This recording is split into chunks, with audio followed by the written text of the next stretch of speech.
I really want to start thinking about your father's legacy and the broadness of this project, right? What made this the right time, and what was the gestation period for this, considering all the times since he's passed? Well, we've been approached a lot, and part of what my job and Jerry, who you met through the film, our job has always been to protect him. And my dad was very picky.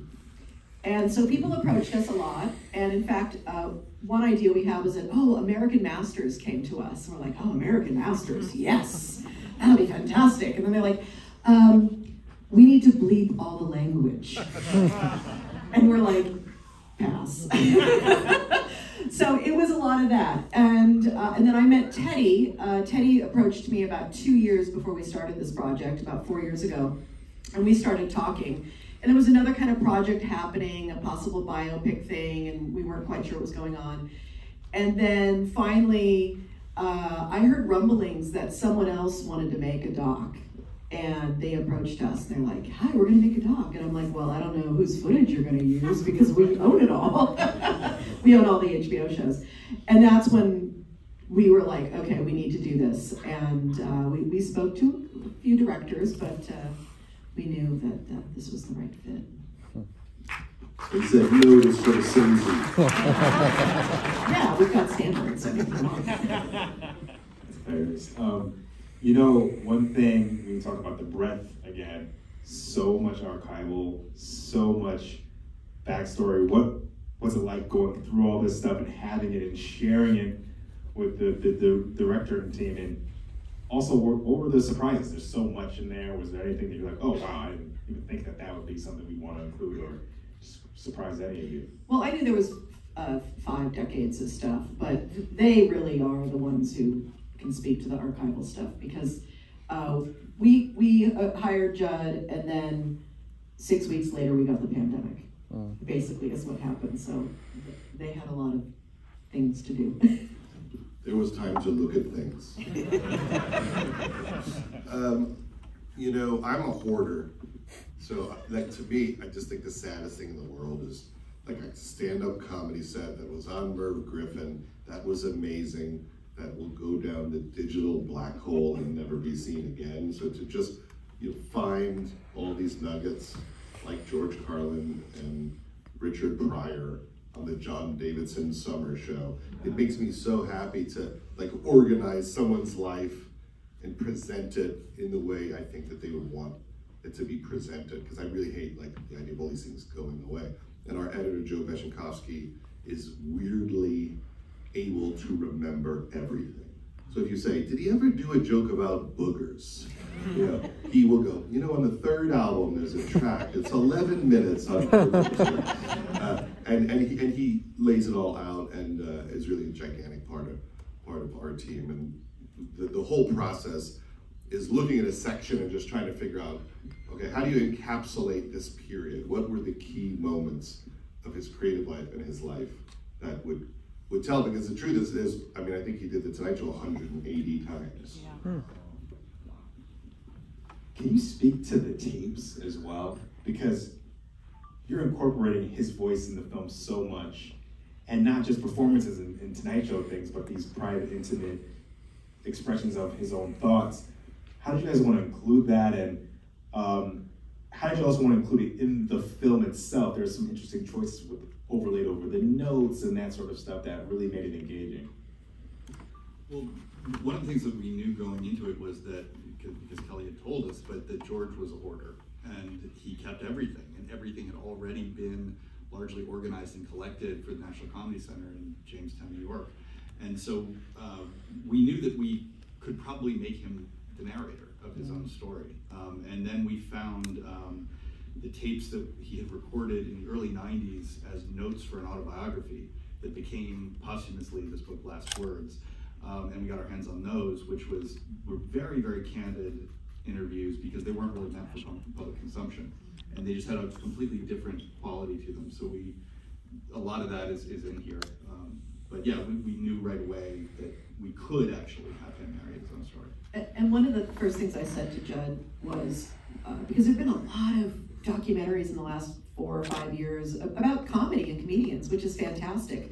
But there were a lot of these kind of just endless talking heads kind of a thing. And I'm like, please do not do that. Like, find a different way to do that. And just when I saw the rough cut, I was so happy because they did use these audio tapes. My dad really does tell his own story, and I think that is as it should be. I mean, I wouldn't call it a talking head, but what was it like interviewing Patrick and working with Patrick and having your uncle there? And, like, my favorite additional character in the film. 100%. Amazing. What was that like? Was there anything that he shared that you're like, wow, this is an extra special movie? Patrick was the first interview that we did. It was before vaccines or anything. We shot it outdoors at his home in the Catskills. He smoked a big joint right before. I asked him one question, something like, very slick, what was George like as a kid? And he spoke for 45 minutes. He was just a joy. He was what you see on the screen. You know, we should release the raw dailies. Really There's about 4 hours of Patrick just being Patrick. Incredible. I mean, you're joking. Let's put it out there. I know. Come on, let's start a Patrick YouTube channel. That would be the best. He does have a podcast, you guys. What's the name of the podcast? It's called Patrick's Hollywood Stock Connection. You can find it on SoundCloud. But you can tell that he was a real muse for George Carlin. He was. He brought him into his sitcom because there's something about Patrick's spirit that he was always trying to stay in touch with. Yeah, the big electron, that concept was my uncle's concept. They talked. I'd be high to think of that. Yeah, they talked every day on the phone and would just shoot the shit. And Patrick was a philosopher. He just sat around like my dad and like me, just thinking up shit. And these two talked and they worked stuff out. Patrick wasn't a person who was going to go on stage, and Patrick wasn't a writer. He didn't have the discipline like my dad. My dad he was a little OCD, my dad, you know, so my dad had the discipline to move it from idea to thing, you know. It takes, as you all know, you're all creatives, it takes a lot of effort to manifest the thing, yeah. Talk about talking heads a little bit. What is it like when you go to comedians, you're like, hey, we want you to talk about George Carlin? I'm sure it's excitement for everyone that wants to be in the film. What was that process like? Well, it's hard because every single comedian wants to talk about George Carlin. He really is the person that made so many people want to be a comedian or understand what a comedian was, and he is the bar for so many. So, you know, a lot of it was trying to figure out who the right people were, and you know, I interviewed Stephen Colbert and Jon Stewart for it, and they were just so smart. I mean, those interviews are really long. We do it in like an hour, and like, I don't talk good, you know. I don't know the right words to describe stuff. And it was just amazing, the metaphors they would use, and but he really inspired people. And I think he really changed a lot of political comedy. If you look at all the different political shows, like The Daily Show, so many of them are influenced by his approach to talking about things. That's another point I really wanted to get to about the politics of George's work. And even the title, why did we want to zero in really on this American dream as an idea? Like, why is that a core thing about the broader philosophy of George's work that you want to bring about and include in the film? Well, just beyond the film, I really feel that, first of all, my dad lived the American dream. He grew up on the Upper West Side. He was a latchkey kid. His mom was a single mom, working mom, and he made it.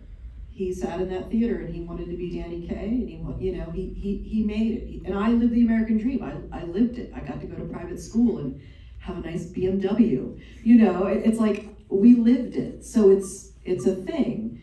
And yet you look at everything from the very beginning, the earliest stuff with Burns and Carlin, they're doing media commentary. They're already doing social commentary. They're already making fun of advertising, which this dream is built on. You know, it was his topic.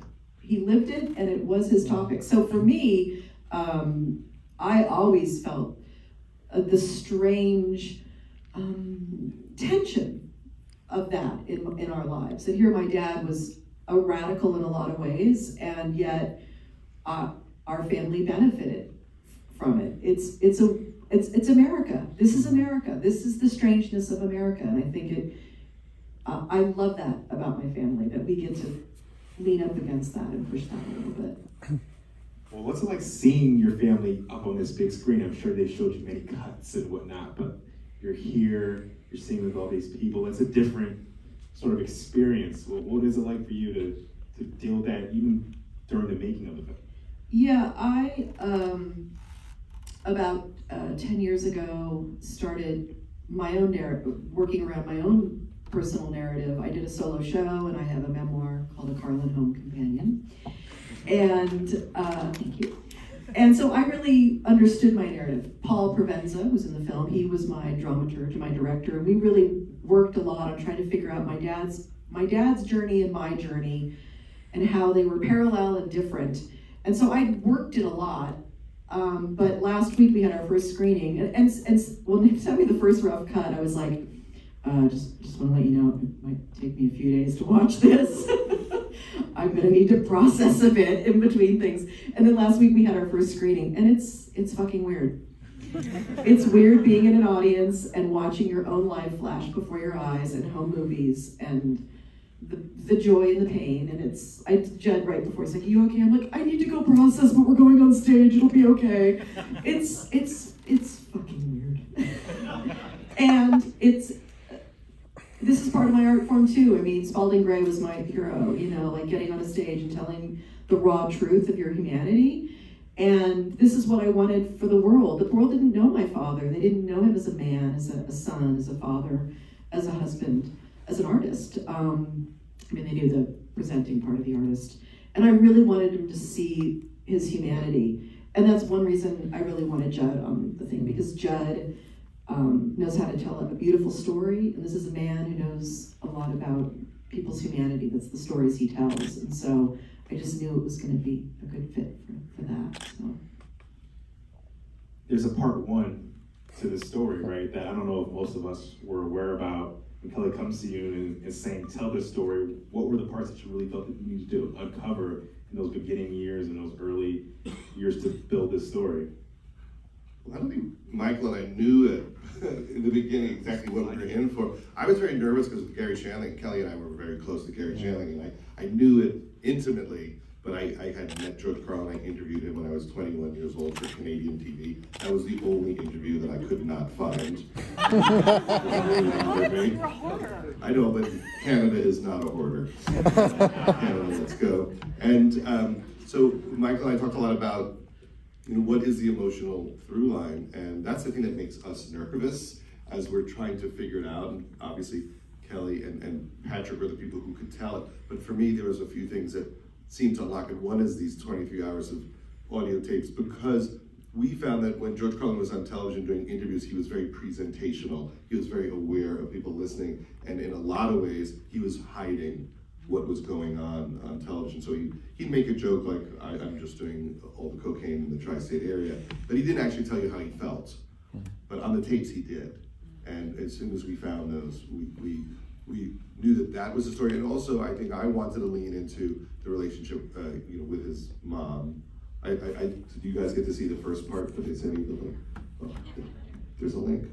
And 20th on HBO Max. And for those who didn't see the first part, his father was very abusive to his older brother, and George Carlin was when his mom took the kids away to save them from their abusive, father.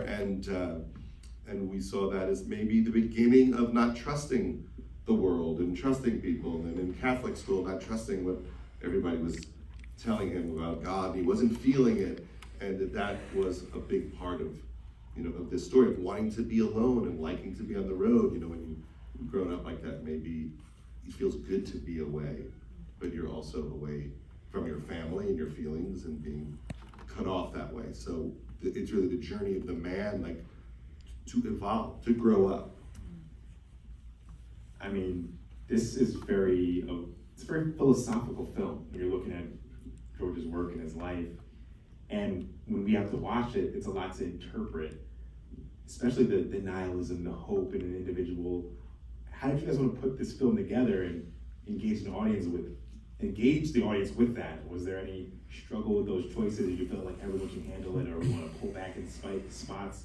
How'd you approach it? We had a lot of long conversations about that and how to, it took a long time to get that balance right, because some of his material, you know, it's pretty close to like Clive and Bundy, you know, like this idea of don't trust anything, never, you know, ever listen to the government and those kinds of things. And, you know, his words have been co-opted by both sides of the political spectrum, but we were kind of hyper aware of how it could be used in ways that we didn't feel good about. And so really understanding what was at the core of his values, which we believe was, you know, caring for one another, taking care of each other, treating each other better. That was really important that shine through, because I think that really was what was deep down what he was about. And that the montage, once there was a cut of it, I think we spent like a month only on that montage, trying to figure out exactly what images, would you know, connect with, you know, what's happening today and his ideas. Yeah, and it was important that because he was always not even-handed, I wouldn't say that. I mean, I've talked a lot about this lately because of this documentary, but my dad was what one would consider a progressive. You know, he believed in helping people, and that the system oppresses people, women, minorities, black and brown people. I mean, that's the way I was raised. I think he was a libertarian when it came to speech, and he really believed that there is hands off of it. And I think in this this chaotic time, we're all shocked and afraid, and I think we're all feeling the reality of there's no grown-ups anymore. And so I think we're looking for grown-ups to help us and guide us. And so I, you know, it was one of my concerns was, you know, I don't want to be too on the button or put the finger on one side or the other, but really let these images wash over it, because for sure this man hated Donald Trump. Like, for sure he did, you know, and I get people coming up in social media and it's like, no, what? You know, did you listen to all 30 years of his material? So but it's delicate because people project their confirmation bias onto him. They just do. And it's terrifying to me as a daughter. And yet I think that's where we're at also as a culture, is where we don't know where to look anymore for a center. And one thing he had, I think everyone who was a fan of his believed that he had this incredible, powerful moral center, and that we could depend on him to tell us which way the wind was blowing. It's 2022, we're all still here talking about him, so you have a point. I think that's 100% accurate. I really wanted to ask, this is kind of a tricky, not tricky, but thoughtful question about these things happen nowadays, right? Political things, whatever they are. Is there anything you're like, wow, George is 100% right about X when anything happened? You're like, I really think about the things he said about whatever, and this is on point. Well, it's in the last montage, you know, when he says, you know, they want people fighting so that they can run away with the money. I mean, I really believe that was a spot-on idea that he said many decades earlier. And I think we see it now, because when we see, you know, the cruelty towards, you know, children with the laws, you know, don't say gay in Florida, it's really, you know, just a wedge issue to get people jacked up, to keep certain people in power. And I don't even believe that they care about those issues. I don't think that they're concerned about the trans community in sports. They're just looking for things that get people upset. And that is a way to keep people in power, who deregulate, who allow the Koch brothers to, you know, continue to work in Russia or whatever they want. And that's the danger of our society, is it's you know, it's filled with people who are self-interested. You know, he said that, you know, people have become more into competition than community, and I think that that's what is most dangerous about this moment, is people aren't looking out for everybody. They're looking out for themselves. Well, I'd love to give you guys the last word about the film. It's been an absolute pleasure having you here, and would love for you to comment about, you know, your father's legacy or anything you would like to say to audiences about him going forward and how you feel about the project. I'm very, very proud and happy of how this all turned out. And, you know, he's one of those people that I think we're going to keep turning to him. And it astounds me how present he is. And I really do believe he will continue to be present. And I'm just glad that people get to know the man. And that makes me happy. Awesome. Well, can we give a round of applause to Kelly?